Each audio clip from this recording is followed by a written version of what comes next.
Napaka-importante rin ito eh. Ito. Pasok. Dalawang magkaibang bersyon ang kwento ng bilibid inmate na si Michael Angelo Cataroha sa kung paano siya nakatakas. Ngayon, inaalam na kung paano siya nakatakas. Paiba-iba ang kwento daw nito. Sa maximum security compound. Pero kahit anong bersyon man daw yan, tila ginagamit daw ang isyong ito para umano pabagsakin si Bucor Chief Gregorio Catapang Jr. Nasa frontline ng balitang yan, si Gary De Leon. Muling sumalang sa fingerprinting at mugshot ang bilibid inmate na si Michael Angelo Cataroha. Higit isang buwan ang inabot bago natagpuan, nahuli at napatunayang buhay pa siya. Kahapon, unang ibinalita ng News 5 ang pagkakaaresto sa 25 anyos na pugante sa Angono, Rizal. Sa video na Angono Police, nananangalian pa ang inmate nang abutan siya ng mga operatiba sa bahay ng kanyang pinsan. Ikaw ba si Michael Cataroha? Ikaw yung tumakas sa munti? Pabago-bago naman ang kwento ni Cataroha kung paano siya nakatakas sa maximum security compound. Sa unang kwento, gumamit daw ng visitor stamp ang inmate.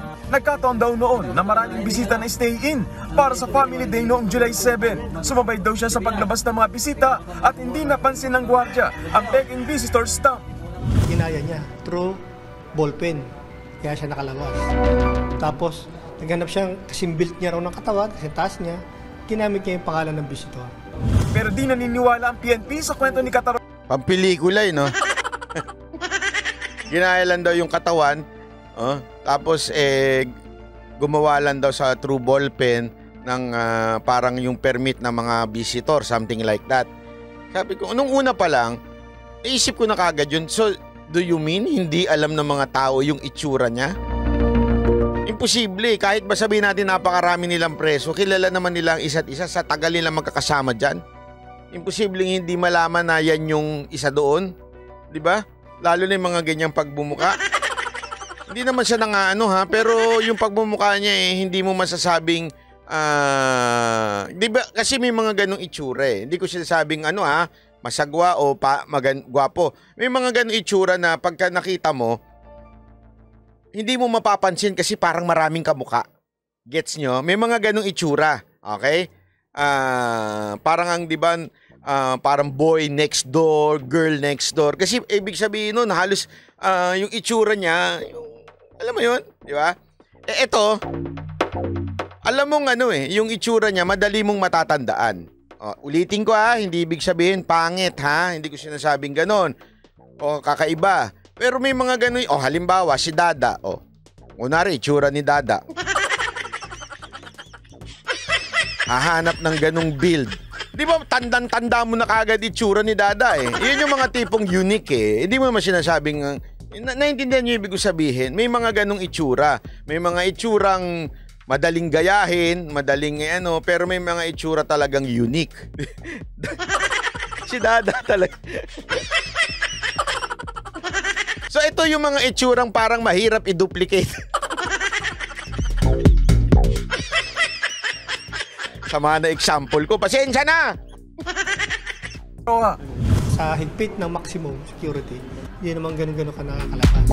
Correct. Pero kanina, during inquest, nagbago na naman ang kwento niya kay Piskal. Sabi niya, sumabit siya sa truck ng basura palabas.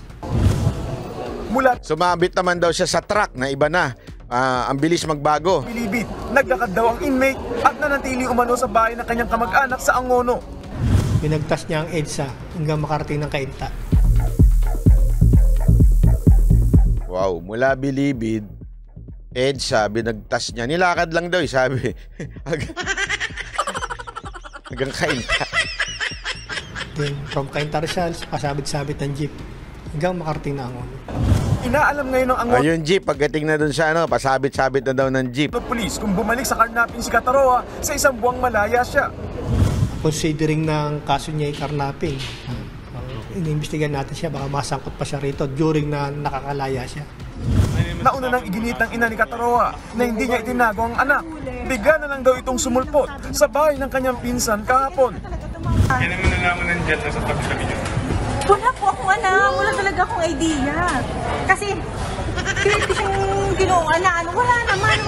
Bigla na lang daw po siya pumunta sa bahay ng pamangkin ko. Pero duda ang mga pulis.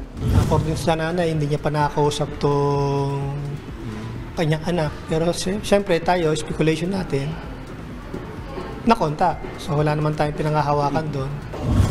May hinala naman ang Sabi nito isa, parang yung kay Percy Lapid lang, pabago-bago ang paliwanag. Malamang pakana. Oy, wag naman ganun. Iba-iba yung script nila, no? liderato ng Bureau of Correction na demolition job ang pagtakas ni Kataroha. Ngayon naman, demolition job against Katapang.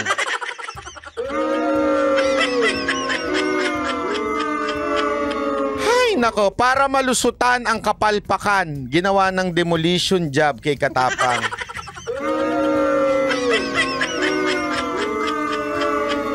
Alam mo, sa totoo lang yung justification ninyo dyan sa Bucor na demolition job kay Katapang, so ibig sabihin, ganun kayo mga kainutil na mga public servant, mga public official. Hindi, ito lang ganun lang simple yun Kung sinasabi ninyong ginagawa ito para ipahiya si Katapang, so nangyari. So ibig sabihin, napaka-inutil na mga gwardiya nyo dyan, napaka-inutil na mga opisyal nyo dyan, para lang mapabagsak ka, ganun. Ano ibig sabihin nun? O, baka may kakuntsabang gwardiya na gusto kang pabagsakin. O di ikaw ang inutil. Kung ganun kung ganun. Bakit kanyo? Kasi isipin mo, kung yun ang kwento kung yun ang sinasabi nilang kwento, na merong mga ilang gwardiya dito na gustong pabagsakin si Katapang, so ibig sabihin nun, Director General Katapang, napaka-inutil naman po ninyong bilang leader at merong ganyan sa inyong pamamahala, may mga ganyang klaseng gwardiya. Anong klase kayong leader dyan? Naintindihan niyo ibig ko sabihin? Hindi pwedeng, kaya nga hindi ako naniniwala dun sa palusot na yun. Kasi kahit yung palusot na yun, sablay pa rin po kayo, sir, Mr. Katapang. Sablay pa rin po yung nangyayari dyan sa inyo. Kasi nakakalusot Ibig sabihin, you are not in control of your people. If sinisiraan lang pala kayo, tapos may nakakalabas. What kind of anong klase kayo, sir? Mag-resign na lang kayo. Wala pala kayong kwenta. Diba po? Ako'y nagtatanong laang Director Katapang. Kasi napaka-anong palusot yan Para dungisan at ipahiya ang pangalan ni Bucor Chief Gregorio Katapang Jr. Inatakas ito ng mga gwardiya at that time para hindi namin mahanap. July 7 pa umano nakatakas si Kataroha, pero July 15 lang nalaman na nawawala siya. O isipin nyo, 1 week? Wala ba kayong attendance everyday? Di ba dapat may attendance everyday yan? Kasi bilangguan yan Kung eskwelahan nga may attendance everyday, how much more ang bilangguan? Mr. Katapang naman, hindi naman ata maganda ang pamamalakad nyo kung ganyan ang nangyayari sa Bucor. Kaya malakas ang kutob ni Katapang na may sabwatang nangyari. O isa pa yan, may sabwatan daw.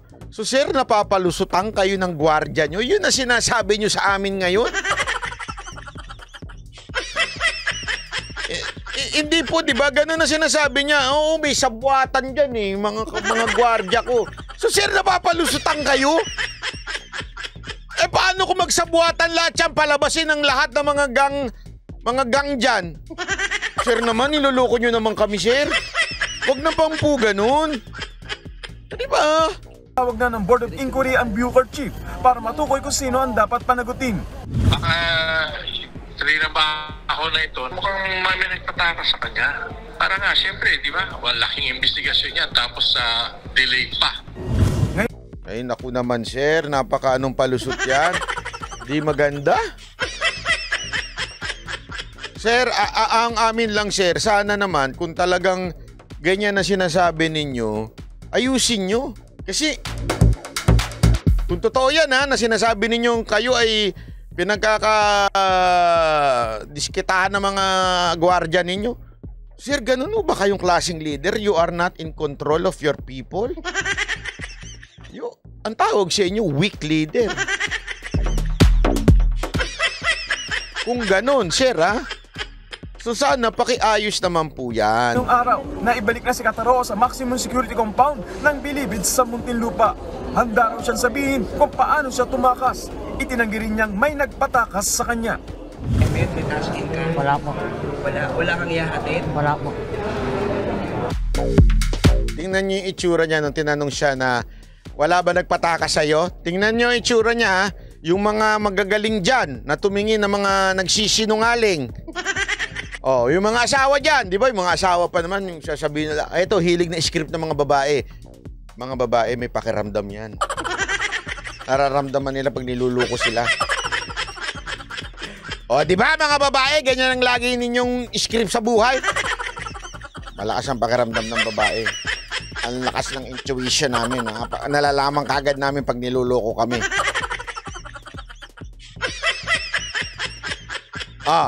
Sige nga, mga babae dyan. Panoorin nyo nga yung sagot ni, kayo na lang. Kayo na lang ang tumingin kung niloloko kayo o hindi.